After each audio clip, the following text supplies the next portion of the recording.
Terima kasih atas waktu dan kesempatan yang diberikan kepada kami.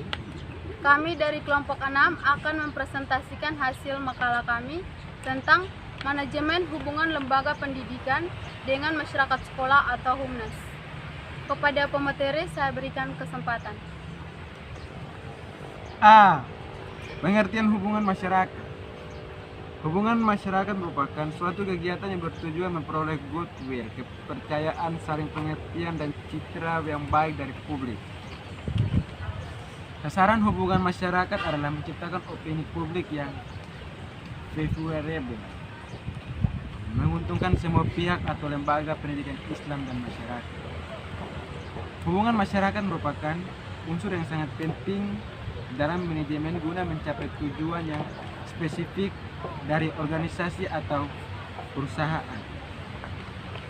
Hubungan masyarakat adalah usaha untuk mencapai hubungan yang harmonis antara satu badan atau organisasi dengan masyarakat yang melalui satu proses komunikasi timbal balik atau dua arah. Hubungan yang harmonis ini timbul dari adanya mutual understanding, mutual confidence, dan image yang baik.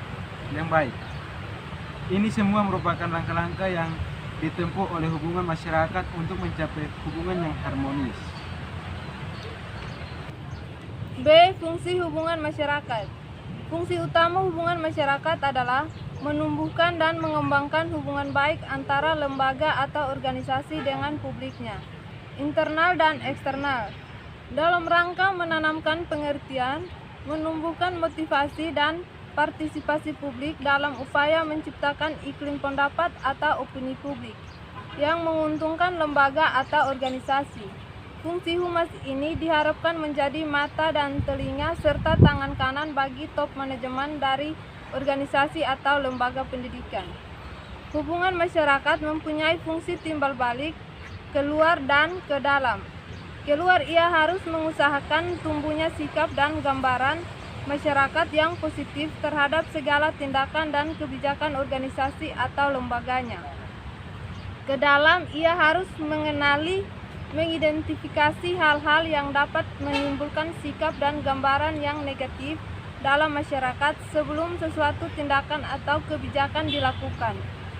Hal ini berarti ia harus mengetahui dari dekat apa yang terjadi dalam perusahaan atau lembaganya, termasuk ketentuan kebijakan dan perencanaan tindakan.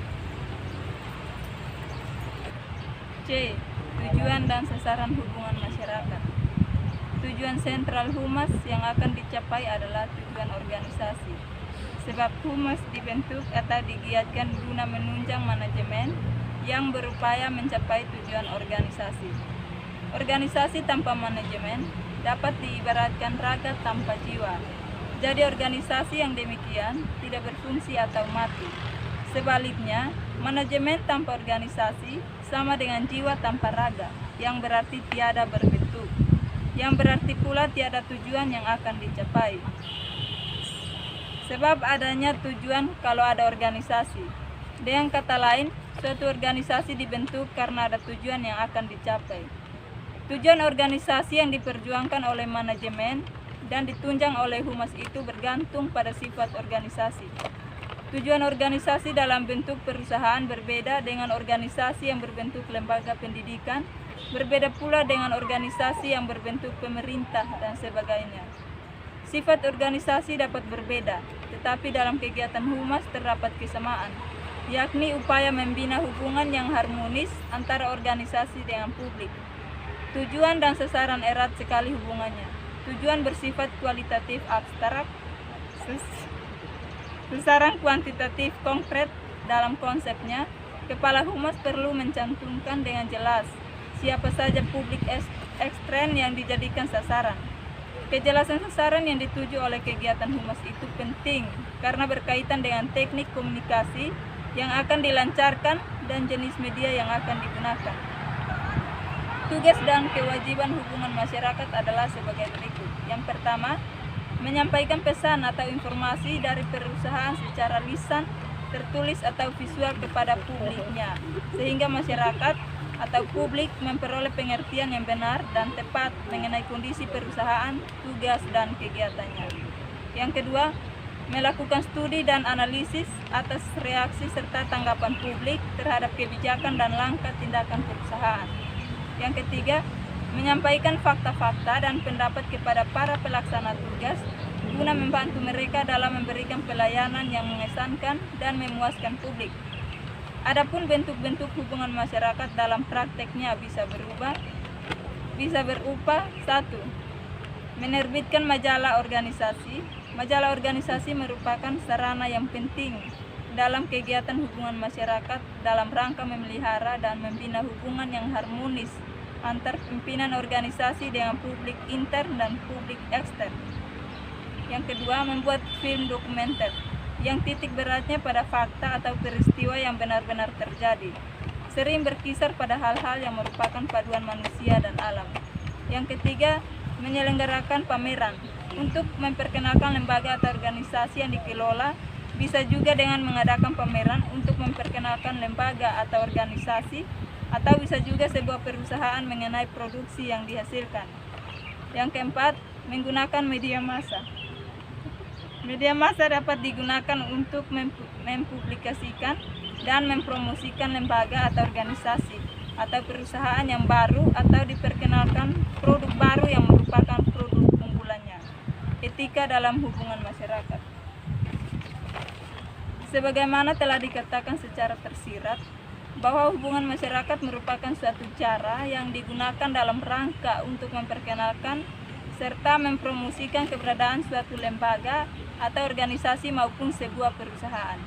Jadi hubungan masyarakat bersifat action oriented, berorientasi pada kegiatan, dan kegiatan itu adalah komunikasi yang bersifat persuasif yang tertuju kepada lubuk hati yang dalam dari seseorang yang dijadikan sasaran kegiatan. Sehubungan dengan kegiatan itu, tanpa pentingnya faktor etika yang terdapat pada diri komunikator yang akan melaksanakan hubungan masyarakat itu. D. Bentuk-bentuk hubungan sekolah dengan masyarakat. 1. Hubungan sekolah dengan orang tua, siswa, dan masyarakat. Bentuk hubungan ini bisa individual atau bisa pula organisatif. Secara individual, contohnya, orang tua datang ke sekolah untuk berkonsultasi maupun untuk pemecahan masalah anaknya. Secara sukarela, orang tua datang ke sekolah menyampaikan saran-saran, bahkan sumbangan untuk kemajuan sekolah. Secara organisasi, melalui PP3. Organisasi ini akan lebih efektif bila sekolah mampu menggerakkan dan memanfaatkan potensi yang ada di kalangan orang tua. Umpamanya, 1. Para dokter untuk duduk pada seksi UKS, bahkan untuk mendirikan poliklinik sekolah. 2. Para insinyur untuk memberikan saran-saran dalam membangun sekolah. 3. Para tokoh pendidikan dan anggota masyarakat lainnya dalam upaya meningkatkan mutu atau merebut tempat sekolah yang lebih tinggi atau seksi peningkatan akademis, maupun untuk keterampilan dan kurikulum muatan lokal. 4. Para pejabat dalam bidang keamanan untuk meningkatkan ketahanan sekolah atau seksi peningkatan ketahanan sekolah, seperti penyuluhan tentang narkoba dan miras. 5. Para profesional atau pejabat dan pengusaha lainnya yang juga akan dengan sukarela membantu sekolah demi kepentingan anak-anak. 6. Para pemuka agama untuk meningkatkan intek atau iman yang takwa. 7. Hubungan sekolah dengan alumni. Dari para alumni, sekolah memperoleh masukan tentang kekurangan sekolah yang perlu dibenahi, upaya-upaya yang perlu dilakukan untuk perbaikan. Juga melalui alumni dapat dihimpun dana bagi peningkatan kesejahteraan guru dan karyawan maupun perbaikan pembangunan sekolah. Sekian hasil penjelasan dari kami ucapkan terima kasih.